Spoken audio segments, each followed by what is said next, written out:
You have all the stuff pulled up, all the stats, all the facts, all the figures. Yep. Got it. Feels all like here. I feel like we're on ESPN. I know. It's like Get your cue cards ready.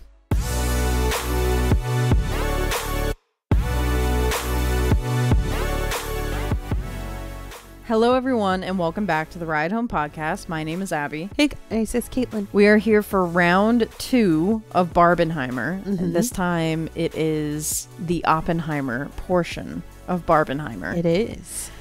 I wanted to gauge because I don't think I ever actually asked you. I think it was just like assumed that when Barbenheimer was picking up steam that we would see both of them regardless. And I never actually asked you, did you want to see Oppenheimer? Yes. You did? Okay. I did. No, I definitely did. I literally just like booked the tickets because I was like, oh, well, we're going. No, I definitely did. I really like Chris Nolan's work. And even though I would not normally be interested in a historical biopic of this nature as it pertains to politics and I was gonna say, if it's Elvis, sign you up. Yeah, I was gonna say it of course depends on the brand of biopic, but something like this that's very heavily steeped in military and combat and science and not usually my thing. But the cast definitely piqued my interest. The cast sold you. And Chris Nolan, like I said, I really enjoyed. You're on a first name basis with him. You're on a nickname basis with him. Listen. I've been watching a lot of TikToks of interviews of the cast of Oppenheimer, and they all refer to him as Chris Nolan. So I feel like I also can call him Chris Nolan. You guys are really close. It's really just because I keep seeing it on my For You page on TikTok. It's not like I don't assume first name basis with him. It's just maybe you do. We just didn't know. Not really. But yes, I did want to see Oppenheimer. I think I was probably more excited to see Barbie, but definitely did want to see Oppenheimer. I felt like just how everyone was talking about it, the buzz, like it was just like very interested to see what the hype was about. Right. I think for me, shockingly, Oppenheimer wasn't something that I was like desperate to see. I think I wanted to see it because I think I've seen everything Florence Pugh is in. And so I was like, ooh, she's in it. Yeah. And as the days got closer to Barbenheimer weekend, I looked at Chris Nolan. I look at Chris Nolan. We call him Chris. Yeah. I looked at Chris's IMDb page and I didn't realize I'm a huge Christopher Nolan fan. Right? And I didn't even like realize it because I was going through and I was like, I fucking adore Inception. I adore The Prestige. I adore The Dark Knight. And then I like the other ones that I've seen. Like I like all the other Batmans. I liked Tenet. And I was just like, wait a second. Like he doesn't miss. He really rarely does. And I haven't seen Interstellar because fun fact about me, I have anxiety and one of my triggers is space and time. And if it really goes too deep into space and time, I can start to spiral. And when Interstellar came out, I was told by not only you, but I was told by you and like every other person in my life that saw it to like avoid it. But I know a lot of people love that movie too. So I trust that it's also very good. Interstellar was great if you're not afraid of space and time. Yeah. So turns out I'm a Christopher Nolan fan. Apparently. And then obviously as the reviews came out for Barbie and Oppenheimer and we saw the buzz that Oppenheimer was getting, I was so like internally upset that we waited for Saturday because I was just like, oh my God, I need to go see it. I know. I was too, but I know a lot of people were talking about doing a double feature. I don't know that I could have done that. No. I don't think I could sit in the theater for 5 hours. Not only is it about sitting, but I feel like you couldn't process each movie in the ways that they needed to be. I know a lot of people were saying like you should go see Oppenheimer and then you'll need a good laugh, so go see Barbie. But I really think that after Oppenheimer, you just jumping into Barbie land would be a really like, it would be like an ice bath. Yeah. Like it would be incredibly shocking tonally. It would. It would definitely be shocking tonally. I also just feel like you need to have a little bit of breathing room after Oppenheimer. Mm-hmm. I feel like you have to kind of sit with it a little bit and kind of like marinate in it, kind of let it all process, let it all sit with you for a little bit. And I absolutely agree. I think going straight into Barbie would be about the worst thing like to do. I feel like it would just be I wouldn't recommend it. No. I really think that it would just shock your brain completely. Before we get into the review of what we thought of Oppenheimer, I just want to quickly say that this is obviously it's not 100% historical. It's not like everything that happened in this movie happened. But it is a biopic, and we know what happened. We know they made the atomic bomb. We know they dropped it. Yeah.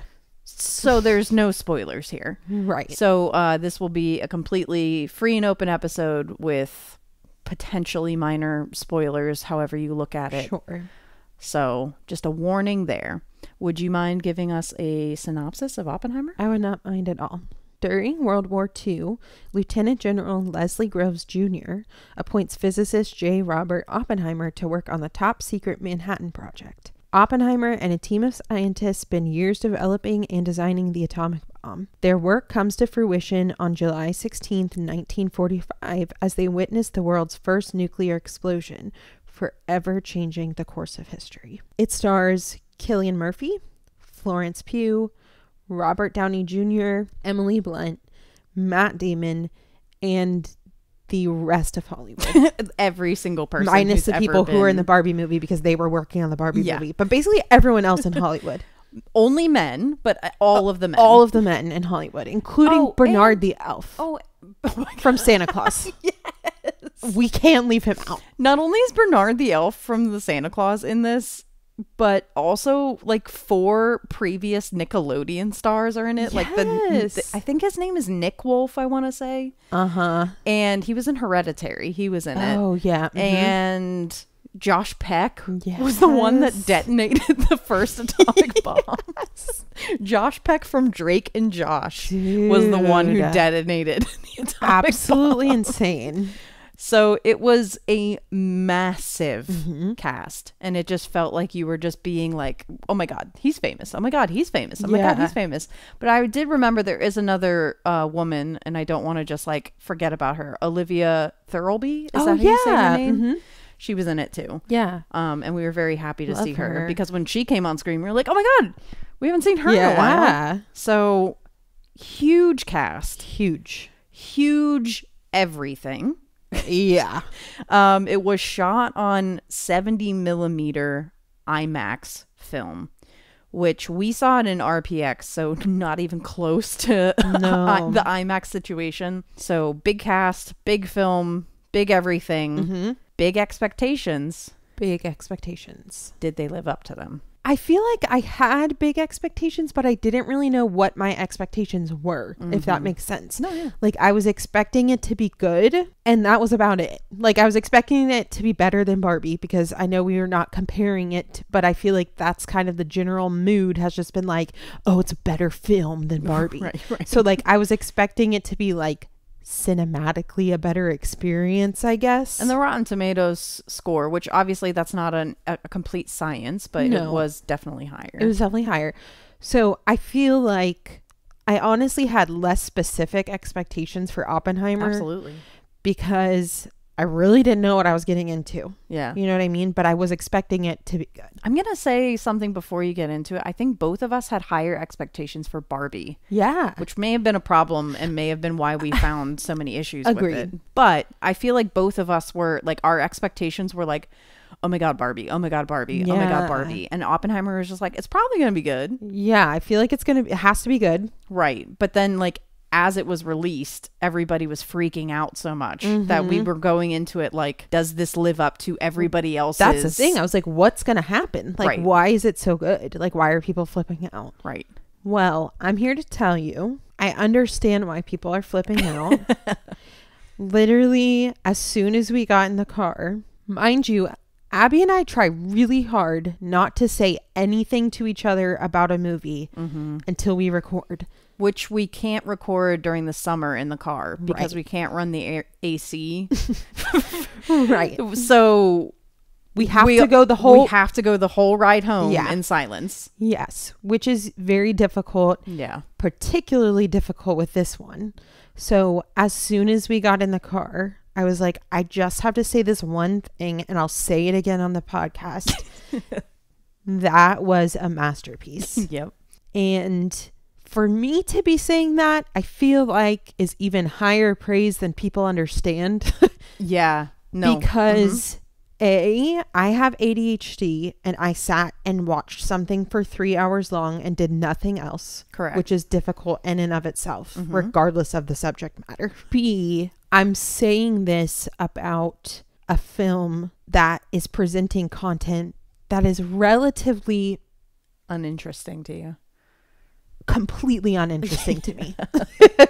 Like this, out of all the genres, this is like the last genre Caitlin would want to see. Literally the last. Honestly and truly the last. I mean, it's not interesting to me. It usually is boring for me. It's usually something that I feel like it makes me feel stupid sometimes because I don't always feel like I have a really good handle on the ins and outs of the political aspects or the military aspects or the science aspects. Like, I feel like because it's not interesting to me, these are not subjects that I've studied or read about a lot. And so I feel like it's very easy for me to feel kind of dense and feel also very lost. And I did not feel that at all in this movie. He threw in a lot of like non-military, non-science stuff, like more personality and character development in between all of those things that I feel like it helped me stay with it more. And it wasn't just the story of how they developed the atomic bomb. There were all these other layers woven in and out of that. And I was a little worried about like shifting from past and present and future and all of those things. But I don't know how he managed to do it, but he kept my attention. He didn't lose me. And I fucking love this movie. So that's where I'm at with that. Well, I'm so happy that you love this because I know you could tell from just my face and like literally when we got in the car, I had this weird reaction where my eyes started welling up and I wasn't sad. Right. And I wasn't like it was a very weird like body reaction where I could tell my body was doing something that I wasn't in control of. And my eyes were welling up, and it kind of reminds me of like when your cheeks turn red. Like it was just this like involuntary thing. And I feel like it was because my adrenaline was so high for 3 hours that when I finally got out and sat down in a blazing hot car and was sitting in silence with you, literally silence. We didn't even turn on the radio. It like hit me and my eyes were welled up and I was like, oh my God, what's happening to me right now? And I literally looked at you like I was like, what's happening to me? Yeah, it was crazy. And I think I'm not a crier. So this is like a weird reaction for me to be having. It is a weird reaction for you to be having. And I feel like what you just described is what happens to me when I get fear tears. Yeah. Because I think my fear tears are very adrenaline based and cortisol based. So I think you're on to something with that. I think the build up of those 3 hours of the tension and the sensory heft, overload, the heft, the weight of all of the subject matter that we watched. Like, I think it was like very interesting to see you have that reaction because I like, and so, like you said, you felt it in your body. Like that's what I feel like when I get fear tears. Like it's like uncontrollable. I can't really explain how I feel, but it's just like welling up. My body is having some sort of an emotional chemical reaction to whatever I just saw. Yeah. And the effects of this movie, this is why I said earlier, I don't think you should go see anything after this, let alone Barbie. The effects of this movie stick with you even after it's over. Yeah. This is going to be one of my dramatic Abby statements. Oh, but I said this actually to a couple of my friends when I texted them after the movie. That might be the best ending to a movie I've ever seen. And so when I was in that ending and just that last scene between him and Einstein and feeling the weight of everything, I felt all of those feelings of like guilt and dread and the what ifs and the did they do the right thing? Did they fuck the entire world up? Yeah, are they gonna end the, and so I think I felt like Christopher Nolan, and especially, and I think you'll agree with me, Cillian Murphy, delivered a movie and a performance that was one of the most visceral expositions of guilt I have ever seen. Yeah. And as two people who were raised Catholic, I'm crying. Yeah.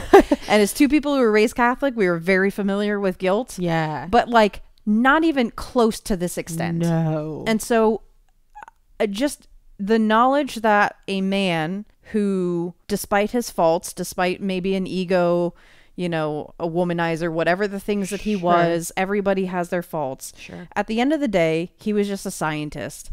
And he was just excited about this new thing. The possibility of creating the first of this kind. Yeah. I mean, of course he was excited about that. And so I think just the excitement of the science and like, oh my God, like this is what we're developing. And then... But also the terror. Right. But I don't think it really set in for them until after. And I think maybe it was, I obviously wasn't there. And based on the movie, you can kind of see it like start to sink in when they're getting closer and closer to the test, the Trinity test.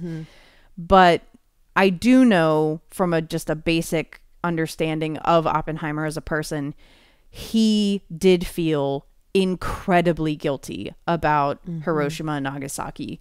And so I thought Christopher Nolan and again Cillian Murphy did such an excellent job that honestly it was fun and interesting watching this like group of scientists like figuring stuff out together and this race for time kind of situation. It was almost like the Avengers of like scientists where it was like Einstein's there, Neil Bohr's is there, and and there's these names that you recognize and you're just like, oh my God, like he's here, he's there, I didn't know he was a part of that. That's crazy. But there was this moment that shifted as we were leading up to the Trinity test, and it was actually a moment where we saw Oppenheimer like feel guilt for the first time about it. And from that moment to the Trinity test to the rest of the hearings with, I don't know his first name, but Strauss, and throughout to the very end, that was maybe the best hour and a half, 2 hours I have ever seen of a movie. So like the first half was like all well and good, and it was like a good movie, like a B plus. The rest of it was just incredible, out of control, insane. So I'm going to completely agree with you and label this a masterpiece in my mind. And like you said, it's not just Christopher Nolan that made it a masterpiece. Cillian Murphy's performance is quite possibly one of the best performances I've seen. Yeah. Every time I think about him, I start tearing up. If he doesn't get an Oscar for this, I'm going to like flip a table. I'm going to lose my shit if he doesn't get the Oscar for this. Speaking of Oscars, quickly, I'm just going to say, I think Robert Downey Jr. is going to get a nomination. Oh, I think sure. Emily Blunt is going to get a nomination. And I think Cillian Murphy is going to get a nomination. Yeah. Whether those others two win or not, I don't know. But Cillian Murphy better fucking win. He better get the Oscar because he deserves it. Yeah. And the poor man only ate almonds every day and like didn't do anything. And he, put himself through a lot to do this performance, and it paid off, obviously. And like you said, Emily Blunt gave an amazing performance. The one scene of her in the hearing, Jesus, in like the closed door hearing, not like a big hearing, and in that closed door hearing, I was like, I like Emily Blunt. I like her a lot as a person. I've like met her in person. She's a very nice human being. And I've just never seen her in something that I've thought like, wow, what a great actress. Sure. She's just, she's okay. She's good. Yeah. And in this, I was like, holy shit, Emily. Like, what were you holding back? Like, she better get a lot of offers after this for some much better roles, because I was very surprised at how strong of a performance she gave. also same with Robert Downey Jr. though. Yeah, no, absolutely. Because in my head, he's just Iron Man. Yeah. And Yeah. like, that's not like any sort of award-winning performance. I mean, he's Yeah. funny and he's charming and I love him as Iron Man. Yeah. But I can't say that I've ever seen him in anything either where I was like, damn, okay, pop off. And Yeah. I feel like he was completely elevated in this movie. Mm-hmm. And obviously we have to like nod all of that to Christopher Nolan. Yeah. Because I think he was able to accomplish so much with so many people in this film that it's almost like hard to wrap my brain around how he made this happen. There's not a bad performance in the book. There isn't. What's crazy too is that like Albert Einstein just looks like Albert Einstein. Yeah. Like, he just looks like he cast the real Albert Einstein.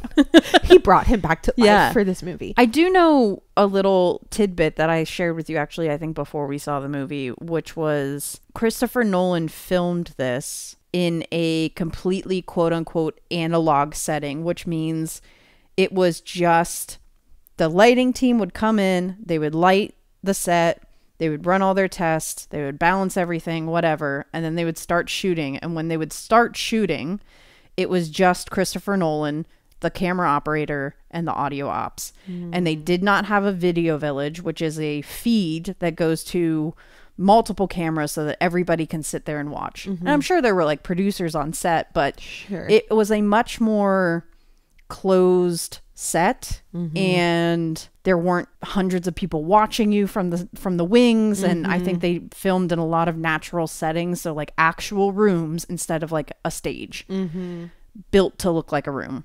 Sure. And so I feel like that atmosphere would allow any actor to give a much more in tune performance because there's no distraction. And for somebody like Robert Downey Jr., he's been literally acting in front of a green screen for the past 15 years. Right. So, Right. And Emily Blunt too. I mean, she's been in mostly like Mary Poppins and the Jungle Boat. Jungle Cruise or Jungle something. Cruise, yeah. And so she's probably been in front of a green screen for the past couple of years. And so for them to just be able to act in like this really raw and true form of acting, it felt like it just like opened up this like new side of all of these people. Yeah. And like we knew Cillian Murphy and we knew like Florence Pugh are like, We already knew. we knew they were They've great. been good. Yeah. But even them, I mean, even they were stunning in only a way that this movie could really accomplish. And I think I just agree with you entirely that from an acting perspective and from a direction perspective of the actors, this was a 10 out of 10. This was insane. And I think you're right about the setting being what it was, because they all felt so natural. They all felt so grounded and, like you said, in tune with their characters. Yeah. Like they felt like they all sort of became their characters. You could just tell that somebody gave them the space to be them. Yeah. And like somebody gave them Christopher Nolan, somebody gave them the Yeah. space to absolutely go for it. Yeah. And they all went for it. You know how we were talking after Barbie about how this is the year of like directors going like a step too far?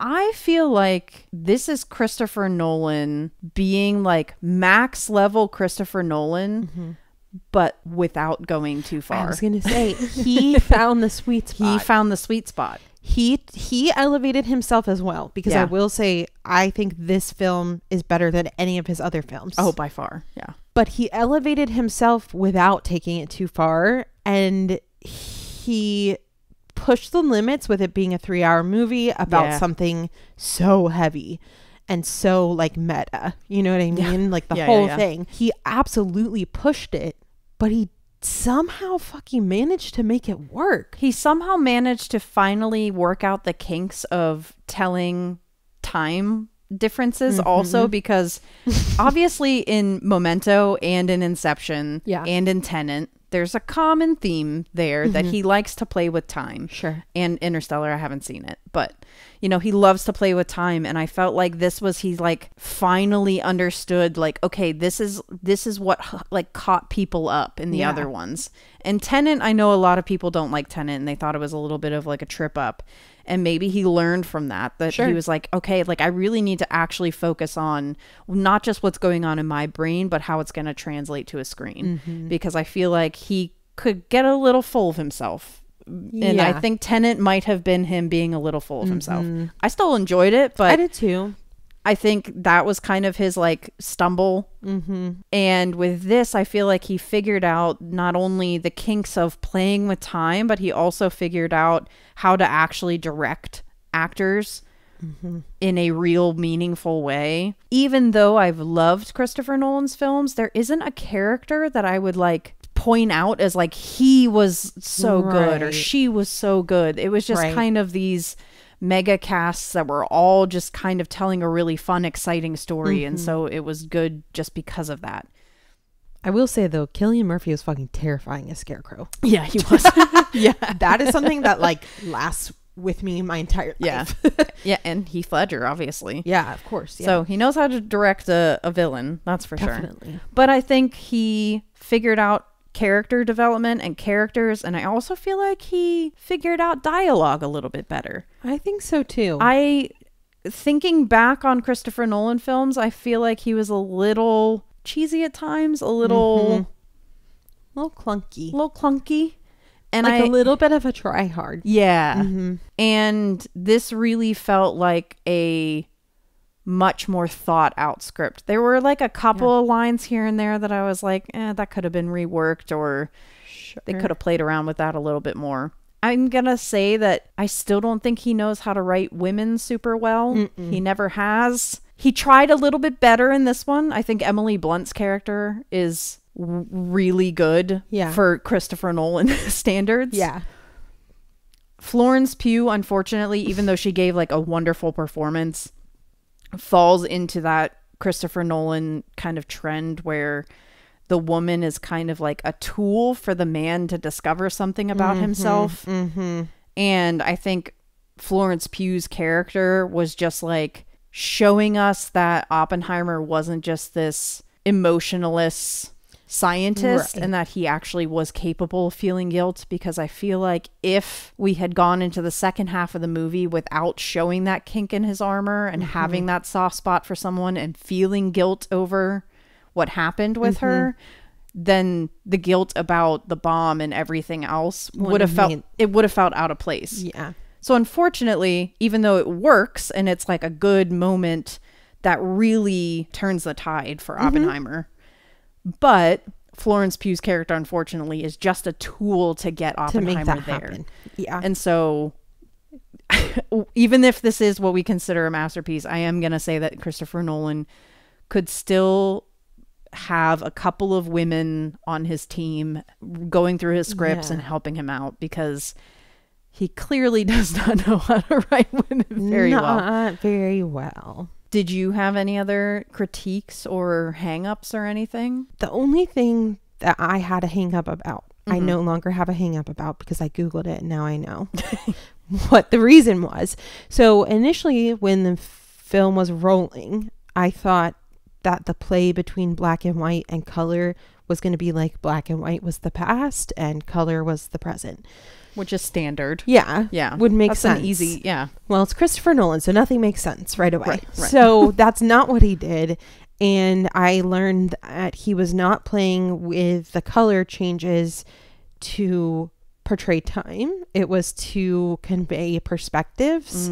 So anything that was shot in black and white or was in black and white was to be in like the narrative third person. Like he's doing this, they're doing that, like all those things. Anything that was in color was to be in the first person. So I thought that was really cool because when you know that after the fact, like it kind of helps put everything together, and it helps because like I said earlier, I wasn't confused. I didn't get lost, but there were some things where I was like, wait, why is it in black and white now? You know what I mean? Like I was a little bit confused about why we were jumping back and forth from those. If it wasn't past and present, like what is it for? And so knowing that now, like that makes a lot of sense. Yeah. There were times where like, well, why are they here now? And why is he here? So it was a little bit tough at times to kind of keep track of it all and like the timelines.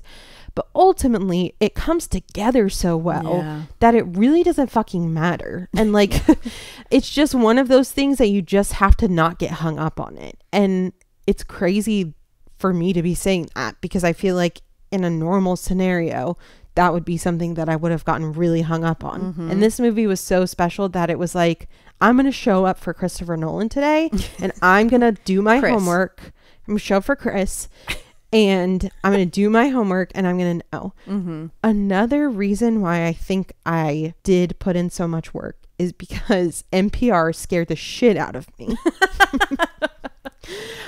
I read an article about Barbie and Oppenheimer before we saw Oppenheimer. So it was after we saw Barbie, before we saw Oppenheimer. There were no spoilers, so that's why I read the article. They said something about how Oppenheimer was going to be confusing for people because it was going to have acronyms and a lot of names and a lot of science and terms and things. So I was like attentive before we even got there because I was like, I'm not going to get confused by Christopher Nolan. Teacher's pet. Yeah. Basically. Teacher's pet in that theater. Yeah. Basically. I also think that was the fastest 3 hours of my life. Yeah. I know some people that might not hold their attention quite like it held ours, but it held mine 100% of the time. And it just flew by. Yeah. And I think a large part of it was the sound design. The sound design, like, it has to win an Oscar unless some other movie comes along this year that's like mind-blowing. Right. But I thought every bit of the soundtrack, which I thought was like a masterpiece of a soundtrack. It was one of the better soundtracks I've heard in a very long time. Right. That soundtrack and the sound design just held your attention in a way that kind of like how I said, completely different genres, but with Talk to Me, where that sound design that just grips you and it literally like yanks you into the movie and keeps you there and doesn't let you leave. And I was just locked in the whole time. No, I was too. I mean, it's like you're in this vortex of sound and motion and visuals and emotions, and it was just unlike anything I have experienced in a very long time at the movies. Before we wrap this up, I just need to say that even though I proclaimed that this might be one of my favorite endings of all time, the ending thing I'm like vacillating on, like, is it like one of the best? Is it not? Like, whatever. There is a scene in this movie that is in my top 5 favorite movie scenes of all time. Okay. And it is the gymnasium scene. When Oppenheimer is delivering a speech shortly after the bombs are dropped. The cinematography, the effects that they used to represent his guilt and anxiety that were very simple. It was just the lack of focus and that like kind of jerky jumping behind him that, you know, you could feel what he was feeling. You could feel rattled. But the sound design of that scene, the effects of that scene, the acting in that scene, the music in that scene, the content of that scene, all together. After it ended, I literally went, like I had to exhale after that because what I said before earlier in this episode, it was the most, and that scene was the most, it was the most visceral exposition of guilt and everything that comes with that guilt in one scene. And that scene in and of itself is a masterpiece to me. It really is. Yeah. And so I think we can both agree. We can. What the popcorn score is for this movie. We can agree. Large popcorn. It's a large popcorn. Best movie so far this year. Best movie so far this year. I'm excited to see what this does during Oscar season. Me too. I'm very excited to see. I want a clean sweep. Don't disappoint me. Our boys are going to war. That does it for us. If we can say anything, Go see Oppenheimer. Go see Oppenheimer. Please see it in theaters. If you can see it in RPX, please, or IMAX, anything, any sort of elevated viewing experience, we do recommend. We will not be back next week. Okay. But you will have an episode to listen to if you go to the movies, because on the 28th, Talk to Me has its wide release. And we already dropped the episode. We will post it again after it gets released. I cannot express to you guys, if you are a horror fan, please go see this movie. Please. And then check in with us, talk to us. Talk to me. Talk to us. Talk to us. So we will repost that, and then I'll let you guys know what our next episode is on Instagram. So until then, have a good week, everyone. We'll see you next time. Thanks for joining us on the ride home.